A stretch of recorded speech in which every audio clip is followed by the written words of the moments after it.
नमस्कार। Universal technical classes में आप सभी का हार्दिक स्वागत है। बच्चों, आज हम पढ़ेंगे इलेक्ट्रिशियन थ्योरी के मोस्ट इम्पोर्टेंट ऑब्जेक्टिव क्वेश्चन, और सारे क्वेश्चन जो है बहुत ही इम्पोर्टेंट है। आज का पहला क्वेश्चन जो है बच्चों आपके लिए वो है, वर्गाकार तरंग का आकृति गुणांक क्या होता है। आकृति गुणांक जो होती है बच्चों, जिसे हम कहते हैं फॉर्म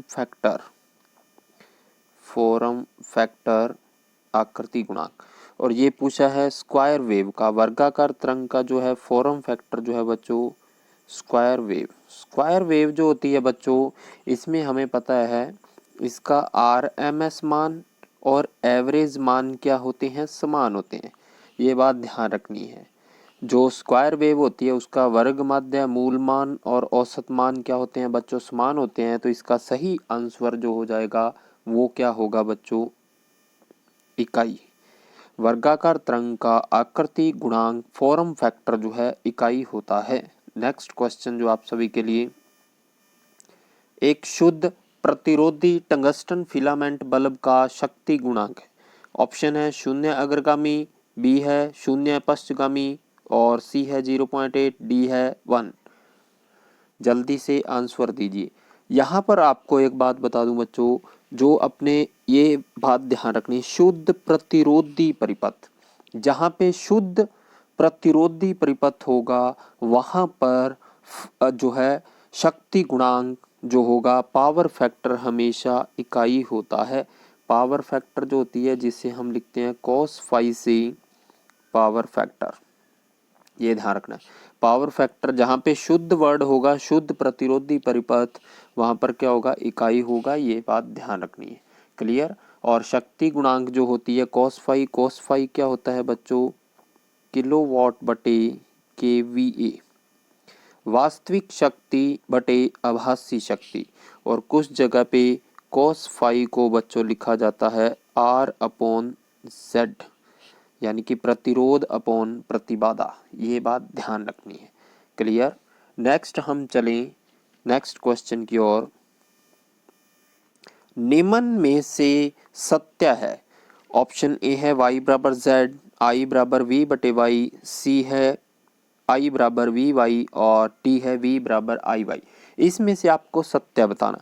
देखिए बच्चों, ये बहुत इंपॉर्टेंट क्वेश्चन है। हमारे पास दो धारा हैं, एक है डीसी और दूसरी होती है एसी। डीसी धारा में हम जब धारा ज्ञात करते हैं तो धारा क्या होता है, वोल्टेज बटे प्रतिरोध। ये बात ध्यान रखनी है। डीसी में हम धारा ज्ञात करने के लिए ये फॉर्मूला लगाते हैं, आई बराबर वी बटे आर। और एसी में क्या होता है, वी बटे जेड। ये बात ध्यान रखनी है। V बटे जेड होता है एसी में। धारा ज्ञात करने के लिए हम क्या करते हैं, वोल्टेज अपॉन परिपथ की कुल प्रतिबाधा, जो प्रतिबाधा होती है, ये हम लिखते हैं I बराबर V बटे जेड। अब इसी से देखिए I बराबर V बटे जेड, तो जो हमारा होता है बच्चों Y क्या होती है, Y होती है 1/Z। तो हम इसको क्या लिख सकते हैं, V इंटू 1/Z।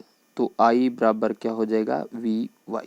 ये एक संबंध है और ये आपको ध्यान रखना है, वेरी इंपॉर्टेंट है। तो इसका सही आंसर क्या हो जाएगा बच्चों, ये हो जाएगा। और Y यो यहाँ पे है, Y क्या होती है, एडमिटेंस, जिसे हम एडमिटेंस कहते हैं, प्रवेश्यता प्रवेश्यता कहते हैं बच्चों इसे, एडमिटेंस को। प्रवेश्यता क्या होती है, प्रतिबाधा का विलोम। जेड का क्या होती है, विलोम। प्रतिबाधा का विलोम जो होता है उसे क्या कहते हैं, प्रवेश्यता, एडमिटेंस कहा जाता है। ये बात ध्यान रखनी है। क्लियर। नेक्स्ट हम चलते हैं क्वेश्चन की ओर। नेक्स्ट क्वेश्चन जो बच्चों आपके लिए, श्रेणी अनुनाद परिपथ में Z का मान होता है। श्रेणी अनुनाद जो सर्किट होते हैं बच्चों, रेजोनेंस सर्किट जो सीरीज के अंदर होता है, उसमें प्रतिबाधा का मान क्या होता है। श्रेणी अनुनाद परिपथ में प्रतिबाधा का मान क्या होता है बच्चों, वो होता है Z बराबर R। प्रतिबाधा का मान जो है रेजिस्टेंस के बराबर हो जाता है श्रेणी अनुनाद परिपथ में। ये बात हमें पता है। क्लियर। नेक्स्ट हम चलें क्वेश्चन की ओर। नेक्स्ट क्वेश्चन है क्वेश्चन नंबर 5, शक्ति गुणांक cos फाई। ये समझना आपको cos फाई क्या होती है।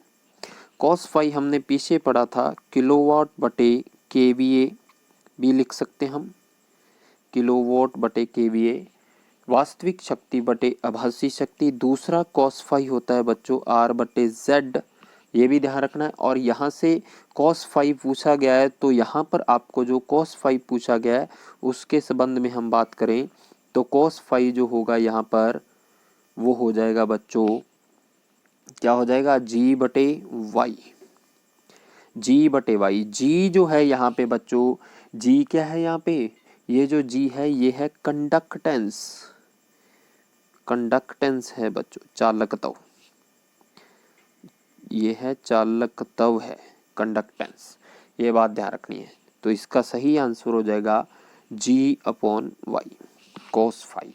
क्लियर, समझ में आ गया सभी को। शक्ति गुणांक देखो, एक तो किलोवाट बटे केवीए, दूसरा R अपॉन जेड, प्रतिरोध अपॉन प्रतिबाधा, तीसरा हो गया चालकत्व बटे एडमिटेंस, ये बात ध्यान रखनी है। नेक्स्ट क्वेश्चन जो हम चलें, नंबर 6 क्वेश्चन है, एक डेल्टा कनेक्टेड परिपथ में एक प्रतिरोध खुलने पर पावर क्या हो जाएगी। अगर किसी डेल्टा सर्किट से एक रेजिस्टेंस को हम अलग कर दें तो उस सर्किट की पावर क्या होगी। ऑप्शन ए है 1/3 रह जाएगी, बी है 2/3 रह जाएगी, सी है 0 हो जाएगी, डी है उपरोक्त में से कोई नहीं। सही आंसर क्या हो जाएगा बच्चों, इसका क्या हो जाएगा 1/3, ये ध्यान रखना है। एक डेल्टा कनेक्टेड सर्किट से अगर हमने किसी प्रतिरोध को हटा दिया तो पावर हो जाएगी 1/3। नेक्स्ट क्वेश्चन आप सभी के लिए, काउंटर ईएमएफ, यानी कि ये एक प्रकार का बैक ईएमएफ है, बैक ईएमएफ का ही है, ये बात ध्यान रखना है। बैक ईएमएफ की बात हो रही है, और बैक ईएमएफ क्या होता है बच्चों, काउंटर ईएमएफ। काउंटर ईएमएफ क्या होती है बच्चों, जल्दी से बताइए। काउंटर ईएमएफ होती है V minus I A R A, armature धारा और आर्मेचर का रेजिस्टेंस। आर ए है रेजिस्टेंस ऑफ आर्मेचर, और आई है धारा आर्मेचर की, और V है अपने वोल्टेज ड्रॉप। तो V बराबर क्या हो जाएगा, E B plus I A R A, V बराबर E B plus I A R A, और ये जो V है ये होता है वोल्टेज ड्रॉप, ये जो वोल्टेज ड्रॉप को निष्क्रिय कर देता है ई बी के कारण, ये ध्यान रखना है। मोटर के अंदर जो है काउंटर ईएमएफ का जो सही आंसर हो जाएगा V बराबर V minus I A R A. Next question आप सभी के, नेक्स्ट क्वेश्चन है बच्चों, बैक ईएमएफ का मान निर्भर करता है, बैक ईएमएफ का मान निर्भर करता है। तो बैक ईएमएफ क्या होती है बच्चों, ई बी बराबर phi Z N P upon 16A। तो इसका सही आंसर हो जाएगा फ्लक्स प्रतिध्रुव, स्पीड, आर्मेचर, और तो सही आंसर उपरोक्त सभी पर। क्लियर। नेक्स्ट क्वेश्चन जो है बच्चों आप सभी के लिए, ट्रांसफार्मर का शक्ति गुणांक किस पे निर्भर करता है। सदैव 0.8 रहता है, सदैव इकाई होता है, सदैव पश्चगामी होता है, भार के शक्ति गुणांक पर निर्भर करता है। वेरी इंपॉर्टेंट क्वेश्चन है बच्चों, ट्रांसफार्मर का शक्ति गुणांक जो है हमेशा भार के शक्ति गुणांक पर निर्भर करेगा, ये बात ध्यान रखनी है। नेक्स्ट क्वेश्चन आप सभी के लिए, ट्रांसफार्मर की केवीए क्षमता बढ़ाने पर ट्रांसफार्मर का आकार क्या होता है। जब हम किसी ट्रांसफार्मर की किलोवोल्ट एम्पियर क्षमता को बढ़ाते हैं तो ट्रांसफार्मर का साइज क्या हो जाएगा, बढ़ जाता है। तो ट्रांसफार्मर का साइज क्या होगा, बढ़ जाएगा, ये बात ध्यान रखनी है। नेक्स्ट क्वेश्चन है, केवीए क्षमता अगर हमने घटा दी तो ट्रांसफार्मर का साइज घटेगा, केवीए क्षमता बढ़ाने पर ट्रांसफार्मर का साइज बढ़ता है। नेक्स्ट क्वेश्चन है बच्चों, ट्रांसफार्मर के में क्षण फ्लक्स निर्भर करती है, ट्रांसफार्मर के अंदर जो है क्षण फ्लक्स जो होती है बच्चों वो किस पर निर्भर करेगी। ट्रांसफार्मर की क्षण फ्लक्स किस पर निर्भर करती है, जल्दी से बताइए, किस पे निर्भर करती है बच्चों। ये करती है उसके अंदर से गुजरने वाली लोड धारा, भार धारा पर निर्भर करती है। ट्रांसफार्मर के अंदर लीकेज फ्लक्स का मान हमेशा भार धारा पर निर्भर करता है, ये बात ध्यान रखनी है। नेक्स्ट क्वेश्चन आप सभी के लिए, बखोल्ज रिले का उपयोग किया जाता है? Oil cooled transformer, air cooled, 1 volt ampere से 5 वोल्ट एम्पियर क्षमता के ट्रांसफार्मर, उपयुक्त सभी। इसमें से सही आंसर बताइए। बकोल्ज रिले जो होती हैं बच्चों, जो है ज़्यादातर ऑयल कूल्ड ट्रांसफार्मर में लगाते हैं, ये बात ध्यान रखनी है। ऑयल कूल्ड ट्रांसफार्मर में बकोल्ज रिले का यूज़ किया जाता है। बकोल्ज रिले में क्या होते हैं, 2 मरकरी स्विच होते हैं। ये ट्रांसफार्मर के आंतरिक दोष उत्पन्न होने पर जो है ट्रांसफार्मर की सुरक्षा करती है, ये बात ध्यान रखनी है। नेक्स्ट क्वेश्चन आप सभी के लिए, ट्रांसफार्मर में हम का मुख्य कारण क्या है?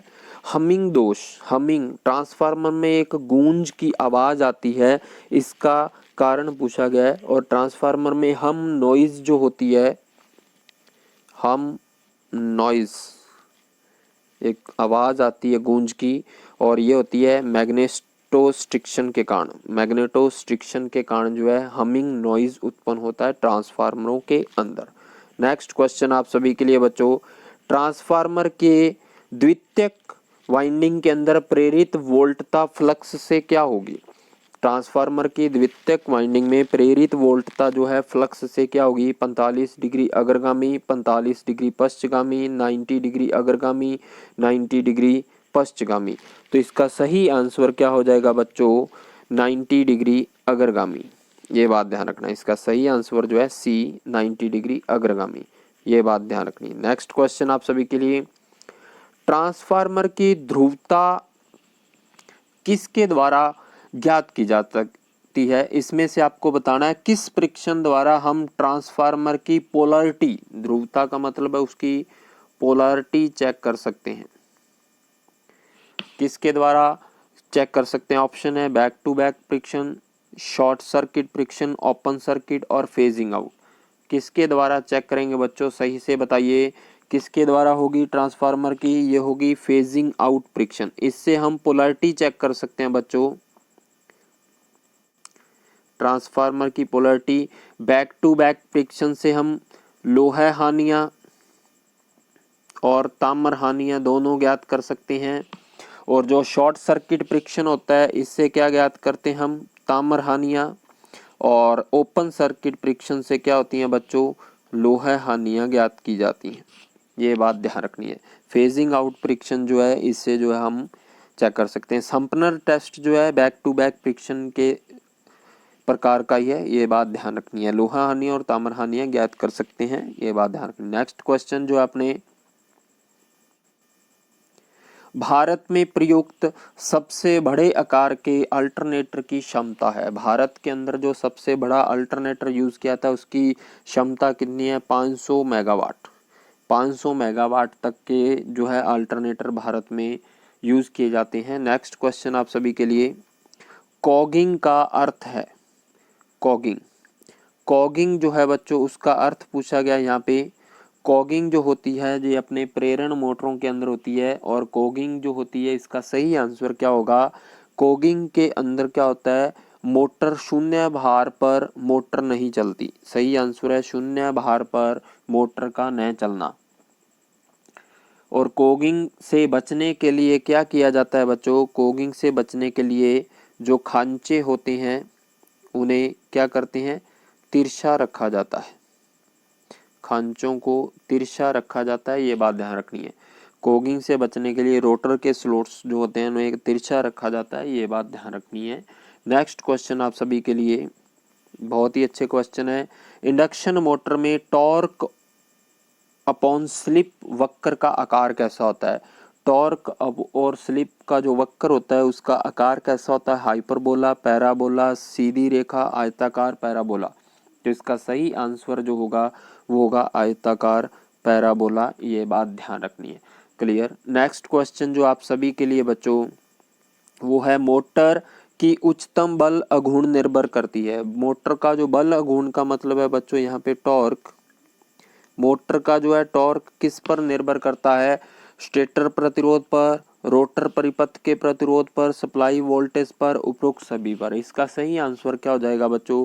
रोटर परिपथ के प्रतिरोध पर जो है मोटर का टॉर्क निर्भर करेगा, ये बात ध्यान रखनी। नेक्स्ट क्वेश्चन जो है बच्चों आप सभी के लिए, और ये भी वेरी इंपॉर्टेंट है, भारतीय कोयले में राख कितने प्रतिशत होती है? भारत में जो कोयला पाया जाता है उसमें से कितने प्रतिशत राख निकलती है? 20% जो उसे राख निकलती है, ये बात ध्यान रखनी है। ये थे बच्चों आज के हमारे मोस्ट इम्पोर्टेंट क्वेश्चन। जिसने अभी तक हमारे चैनल को सब्सक्राइब नहीं किया वो जल्दी से सब्सक्राइब कर लीजिए, और इसका जो पीडीएफ होगा वो बच्चों हमारे टेलीग्राम चैनल यूनिवर्सल क्लासेस पर मिलेगा, और उसका लिंक नीचे डिस्क्रिप्शन बॉक्स में दिया गया है। आप जो है हमारे साथ जुड़िए, हम अच्छे से अच्छा आपको जो है करवाने की कोशिश करेंगे। धन्यवाद।